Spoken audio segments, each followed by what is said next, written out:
मैं विवेक सर को भी ले लूं, फिर अभी आपके पास आता हूं प्रफुल्ल सर, और विस्तार से उसको समझा जाएगा। जी। एक एक बड़ी अजीब सी चीज हुई है आज। अक्सर हम लोग ये देखते रहे हैं कि जब मोदी जी आते हैं सदन के अंदर, तो उस समय जो नारे लगते हैं, ये नारे सुनिएगा। मातरम, मातरम, मातरम, मातरम।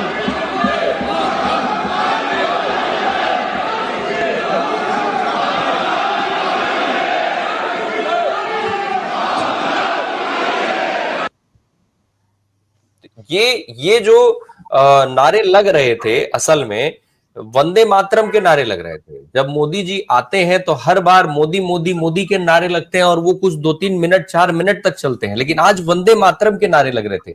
विवेक सर, ये पिछली बार जो है वो गुरुदेव रविन्द्रनाथ टैगोर का लुक लेकर के विधानसभा का चुनाव हुआ था पश्चिम बंगाल में, और इस बार वंदे मातरम की शुरुआत और वंदे मातरम को लेकर के 150 वर्ष को पूरे होने के पर चर्चा, 10 घंटे की चर्चा कराई जा रही है। वंदे मातरम के नारे के साथ मोदी जी का स्वागत हो रहा है। कितना बदल जाएगा? क्या वंदे मातरम का नारा पश्चिम बंगाल का चुनाव बदल देगा? आज वास्तव में क्या भारतीय जनता पार्टी जो बता रही है, नरेंद्र मोदी प्रधानमंत्री जो बता रहे हैं, क्या बंगाल को ये सच या वंदे मातरम का पूरा सच आज तक नहीं पता था, जो आज मोदी जी बता देंगे तो पूरा वहां माहौल ही बदल जाएगा? प्रकाश जी, ये जो विवाद छिड़ा है, इसके पीछे जरूर बंगाल का चुनाव और उसको मद्देनजर रखते हुए ये बीजेपी ने इस विवाद को छेड़ा है।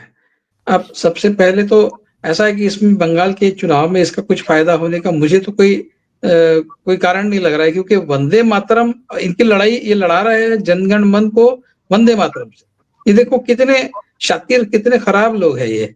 क्या प्रॉब्लम है आपको? राष्ट्रगीत जो है वो जनगण मन है।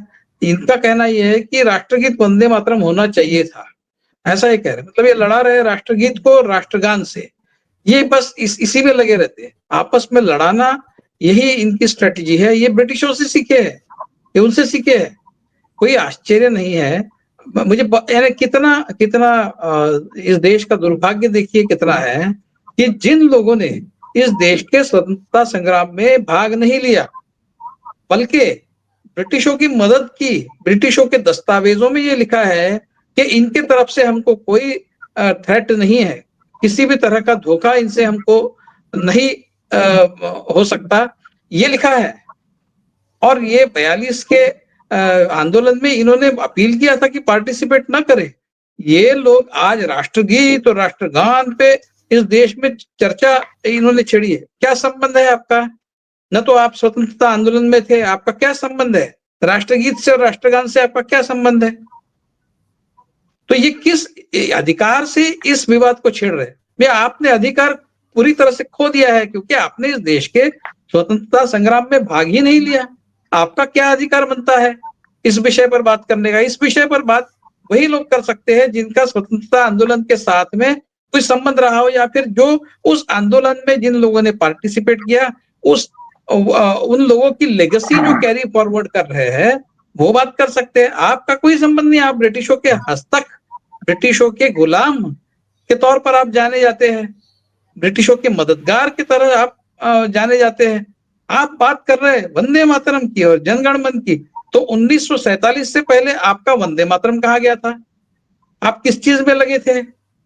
आप हिंदू मुस्लिम में लगे थे? देश के लिए क्या कर रहे थे आप? तो ये इस देश का बहुत दुर्भाग्य कि ऐसे लोग इस देश के टर्म्स डिक्टेट कर रहे हैं। इस देश में किस बात पर विवाद हो, ये लोग डिसाइड कर रहे हैं, और उस विषय पर ये विवाद छेड़ना चाहते हैं जिस विषय का इनको अधिकार ही नहीं कोई बनता। और बंगाल के चुनाव में कैसा है इनको जनगण मन भी बंगाली बड़े बंगाली व्यक्ति ने लिखा है, और ये भी दूसरा भी जो है बंगाली व्यक्ति ने लिखा है। आप किस बात पर जोर देना चाहते हैं? किस बात से फायदा उठाना चाह रहे हैं?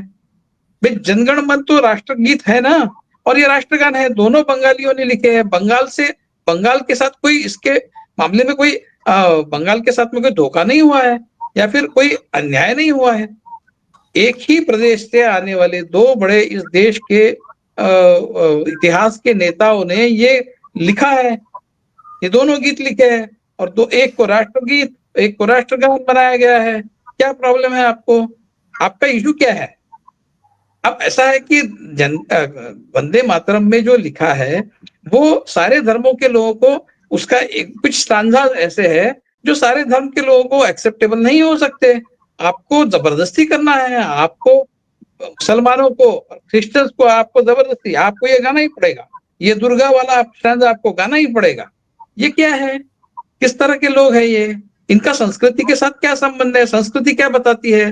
संस्कृति कहती है कि जिसका जो तरीका है जीवन जीने का, उस तरीके से उसको आप जीवन जीने दो।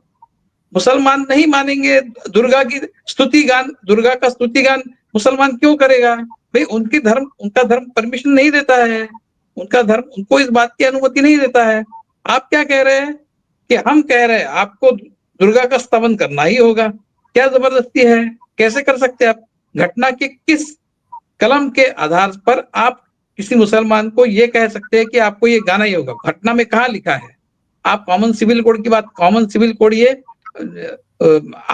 जो बाकी कानून है, मैरिज वैरेज, इसके लिए है, लेकिन राष्ट्रगान और राष्ट्रगीत गाने के लिए कॉमन सिविल कोड नहीं है। ये एक बात हुई। मतलब दुर्भाग्य की बात कि वो लोग आज टर्म्स डिक्टेट करना चाहते हैं हमको, जिनका इस देश के स्वतंत्रता आंदोलन के साथ कोई संबंध नहीं है। अगर कोई संबंध रहा तो इस देश के साथ में धोखा करने का संबंध रहा।